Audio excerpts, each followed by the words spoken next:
Blackthorn Manor, perched on the outskirts of town, exuded an aura of foreboding that spoke of its dark and tragic past. Shrouded in creeping ivy and the long shadows cast by the surrounding forest, the house seemed to pulse with a malevolent presence. Its crumbling exterior and darkened windows gave the impression of a predator watching silently, waiting. The rumors that clung to the manor were chilling. Strange disappearances, echoes of screams heard in the dead of night, and ghostly lights that flickered despite the house being abandoned for decades. Yet, and the truth of what had unfolded within its walls was far more horrifying than any story whispered in the town's dimly lit corners. It was Nathaniel Blackthorn who had built the mansion in the late 1800s, a wealthy yet reclusive man with an unsettling reputation. His first wife, Anne Elinor, had been a gentle soul, beloved by all who knew her. When she vanished without a trace, the town mourned but whispered of foul play. And Nathaniel remarried 2 years later, choosing Isabella, a fiery and independent woman whose disappearance was equally mysterious. Nathaniel himself met a gruesome end years later, though no one could determine how or why. The manor was left to rot, its windows boarded and doors sealed, though many said the house remained alive in its own sinister way. It became a place of dares for foolish teenagers and a landmark avoided by anyone with common sense. Alina, a young journalist eager to make her mark, saw the manor as her opportunity to write a story that would set her apart. Osner's stories about Nathaniel and his 2 wives had fascinated her since childhood, and now she stood at the threshold of the infamous house. Her camera slung around her neck and her notebook in hand. The cold air seemed to cling to her skin as she pushed open the heavy wooden door, which groaned loudly as if protesting her intrusion. Inside, the house felt alive. The air was dense with the smell of decay, and the oppressive silence made every sound she made seem deafening. Dust hung in the beam of her flashlight as she moved cautiously through the entryway. The grand staircase loomed ahead, its once polished banister now dull and cracked. Faded wallpaper peeled from the walls, revealing rotting wood beneath. Every corner seemed to hold a shadow darker than the last. Her flashlight flickered over a series of portraits hung on the wall. The first was of Nathaniel, his cold, piercing eyes seeming to follow her every move. Next to him was Elinor, her gentle smile tinged with sadness.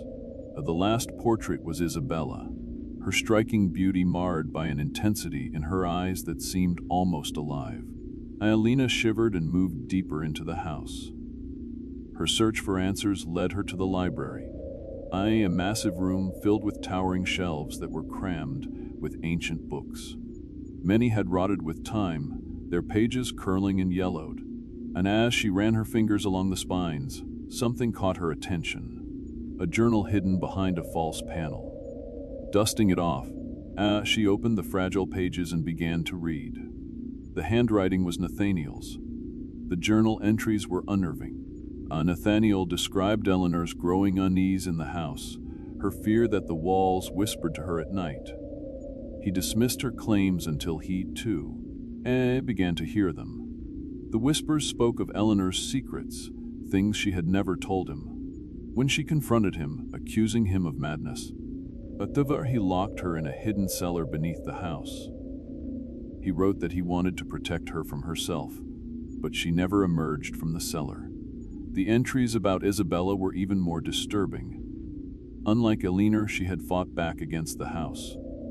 She claimed it was cursed, feared that its very walls breathed malevolence.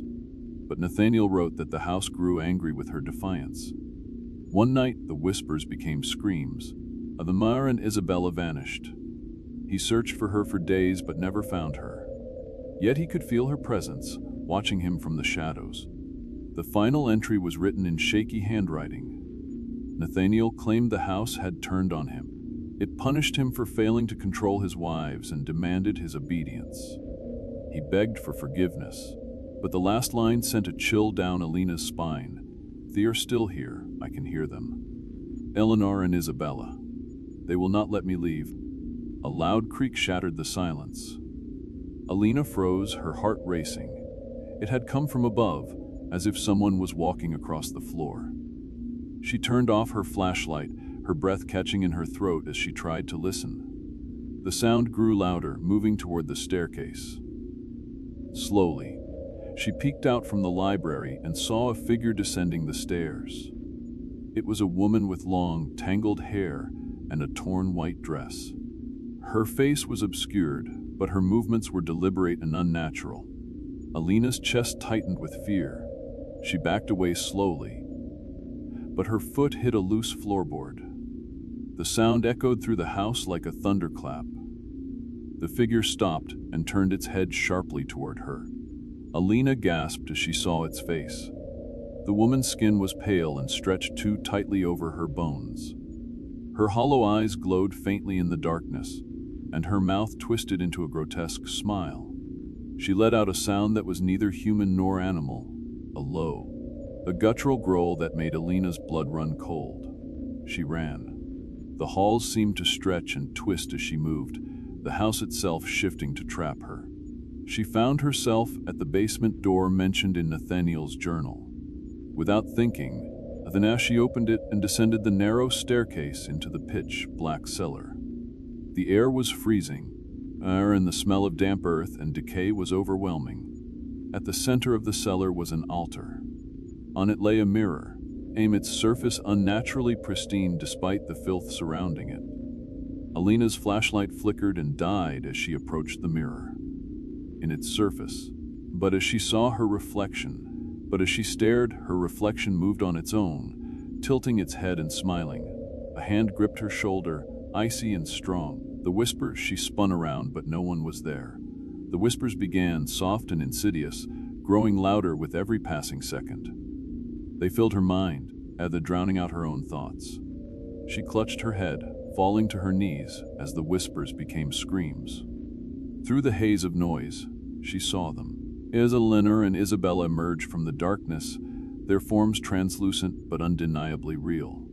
Their hollow eyes burned with hatred, and their voices spoke in unison. "He made us suffer, and now so will you."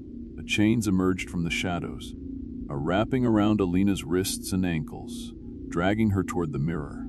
She struggled and screamed, but the pull was relentless.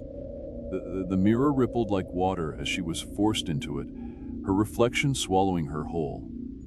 The last thing she heard was the sound of laughter, the echo cold and echoing. The next morning, Blackthorn Manor stood silent once more. Alina's camera lay broken in the library, its memory card missing. Often locals who passed by later claimed to see lights flickering in the windows and faint whispers on the wind. Swore they saw 3 faces in the upstairs window, watching them with burning eyes.